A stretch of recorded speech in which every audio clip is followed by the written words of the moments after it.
चलिए दोस्तों, ब्लड के बारे में आपको जानकारी दे दी थी। ब्लड आपको पढ़ा दिया गया है, हार्ट आपको पढ़ा दिया गया है। अब बीपी एंड ब्लड वेसल्स के बारे में जानकारी आपको दे रहे हैं। बीपी या blood pressure, BP blood pressure. तो ब्लड प्रेशर को पहले जान लीजिएगा, उसके बाद ब्लड वेसल्स वगैरह आपको जानकारी दे देंगे। बीपी देखिएगा, पहले बीपी की डेफिनेशन देखिएगा। ये धमनी है, ठीक है, ये धमनी है, धमनियों में ब्लड बहता है, धमनियों में ब्लड बहता है। तो ये ब्लड के द्वारा धमनियों की दीवारों पर लंबवत दिशा में जो बल लगाया जाता है, इसी बल को नाम दिया जाता है बीपी। यानी कि धमनियों पर लंबवत दिशा में ब्लड के द्वारा लगाए गए बल को ही नाम दिया जाता है बीपी कहा जाता है। ठीक है, जो बीपी होता है, चूँकि हृदय में जब पंपिंग होती है तो दो अवस्थाएं बनती हैं। एक अवस्था बनती है डायस्टोल की,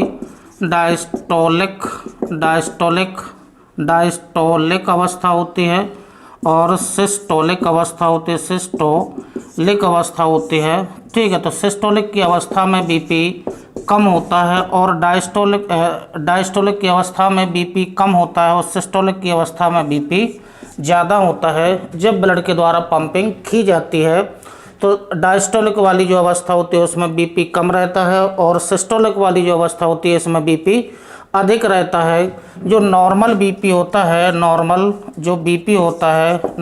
बीपी का जो मान होता है वो 120/80 mmHg होता है।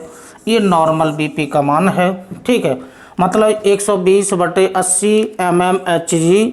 ये जो लिमिट है ये अपर लिमिट है, और जो नीचे वाली है ये लोअर लिमिट है, ये लोअर लिमिट होती है। ठीक है, तो अपर लिमिट कितनी होना चाहिए? 120 होना चाहिए, और लोअर लिमिट कितनी होना चाहिए? 80 होना चाहिए। ठीक है, तो नॉर्मल बीपी का जो मान होता है वो 120/80 mmHg होता है। बीपी का जो मापक यंत्र होता है उसको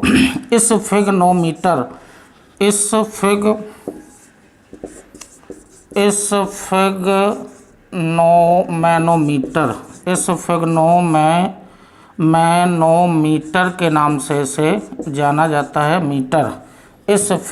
मैनोमीटर ये यंत्र है जिसके द्वारा बीपी को माप लिया जाता है। मैनोमीटर ये मापक यंत्र है जिसके द्वारा बीपी को माप लिया जाता है।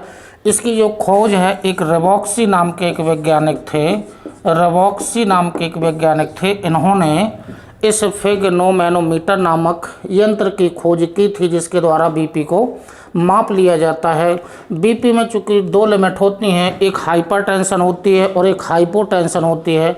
हाइपरटेंशन और हाइपोटेंशन को और थोड़ा सा समझ लीजिएगा। हाइपरटेंशन और हाइपोटेंशन, तो ये हाइपरटेंशन होती है और दूसरा होता है हाइपोटेंशन होती है। हाइपरटेंशन में बीपी का मान बहुत ज़्यादा होता है, यानी कि हाइपरटेंशन में 175 से लेकर के 180 के बीच इसकी वैल्यू होती है, ये हाइपरटेंशन है।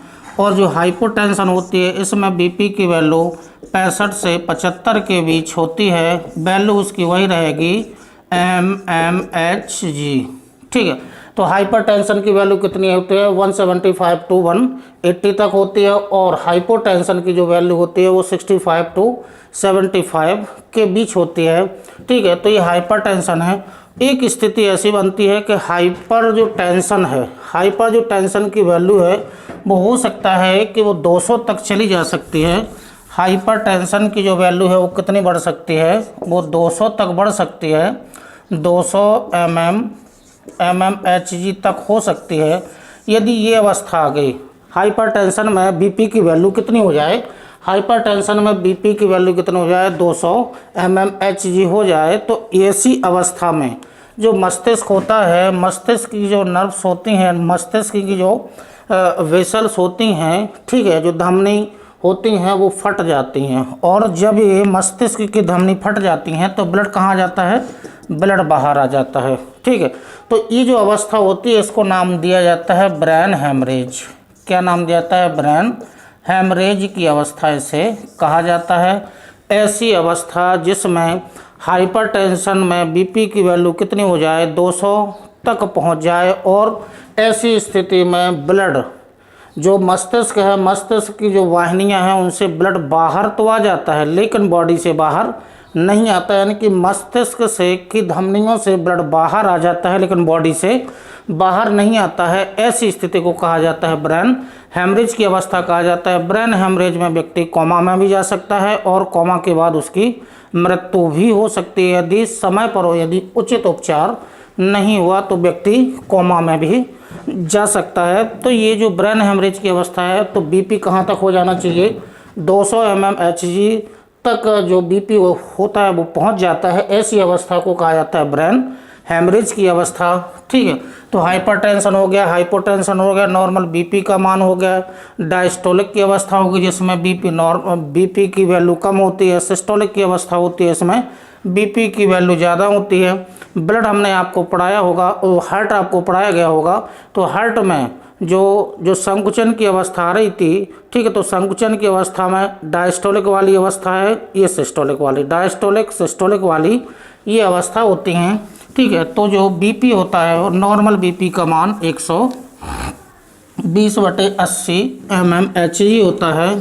ठीक है, तो जो बीपी को मापा जाता है वो किस पर मापा जाता है, धमनियों पर बीपी को माप लिया जाता है, सिराओं पर बीपी को नहीं मापा जाता है, क्योंकि जब हार्ट के द्वारा धक्का दिया जाता है तो हृदय से ब्लड को धमनियां ही लेकर के शरीर के विभिन्न अंगों में जाती हैं, तो जब धक्का दिया जाता है तभी बीपी को माप लिया जाता है। तो और किस पर माप लिया जाता है, धमनी और आर्टरियों पर इसे माप लिया जाता है।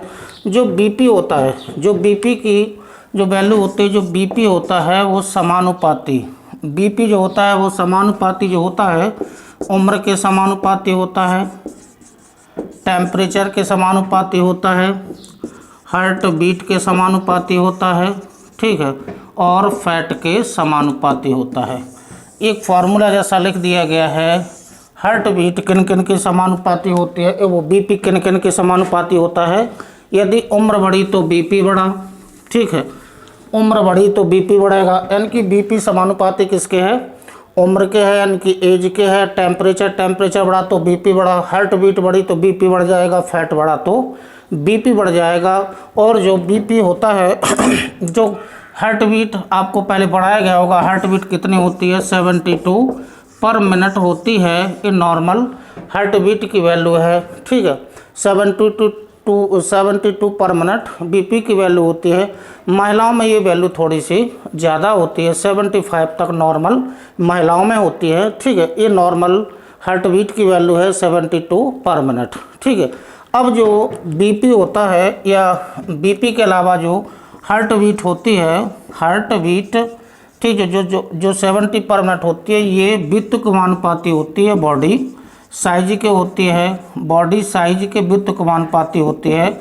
अब बॉडी साइज देखिए, यानी कि शरीर हल्का छोट, यानी कि शरीर कम है तो हार्ट बीट ज़्यादा होगी, शरीर भारी है तो हार्ट बीट की वैल्यू, ठीक है, बहुत कम हो जाएगी। जैसे यहाँ पर हम कुछ डाटा दे रहे हैं, जैसे व्हेल फिश है, ठीक है, व्हेल फिश है उसमें कितनी होती है वो अभी डाटा दे रहे हैं। व्हेल फिश के बाद एलिफेंट हुआ, उसमें कितनी होती है, रैट हुआ, उसमें कुछ वैल्यू होती है। उसके बाद हमिंग बर्ड, ठीक है, हमिंग बर्ड हुआ, इसमें हार्ट बीट की वैल्यू जाना है। तो जो व्हेल फिश होती है इसका शरीर बहुत ही भारी होता है, ठीक है, तो इसकी जो हार्ट बीट होती है वो 7 पर मिनट होती है। और जो एलिफेंट होता है इसकी 12 पर मिनट होती है, रैट होता है इसकी 300 पर मिनट होती है, हमिंग बर्ड होती है इसकी 1200 पर मिनट होती है। ठीक है, तो जो हार्ट बीट होती है, हार्ट बीट किसके व्युत्क्रमानुपाती होती है, बॉडी साइज के व्युत्क्रमानुपाती होती है। ठीक है, शरीर भारी है तो हार्ट बीट बहुत कम है, इनकी 7 है। एलिफेंट का व्हेल फिश से कम है तो इसकी 12 है। रैट का बहुत कम है, शरीर इसकी 300 पर मिनट है। जबकि हमिंग बर्ड जो सबसे छोटा पक्षी है उसकी कितनी होती है, 1200 पर मिनट। तो ये बीपी की वैल्यू है। ठीक है, बीपी समानुपाती उम्र के, तापमान के, हार्ट बीट के और फैट के होता है। जबकि हार्ट बीट व्युत्क्रमानुपाती किसके है, बॉडी साइज के है। ये आपको डाटा लिख दिए गए हैं। ठीक है, तो ये बीपी हो गया है, बीपी का मापक यंत्र आपको बता दिया गया। बीपी हो गया, हार्ट बीट हो गई है। इसी के आगे आपको ब्लड वेसल्स को इसी के आगे आपको जोड़े दे रहे हैं, ठीक है। तो जस्ट इसी के बाद ब्लड वेसल्स।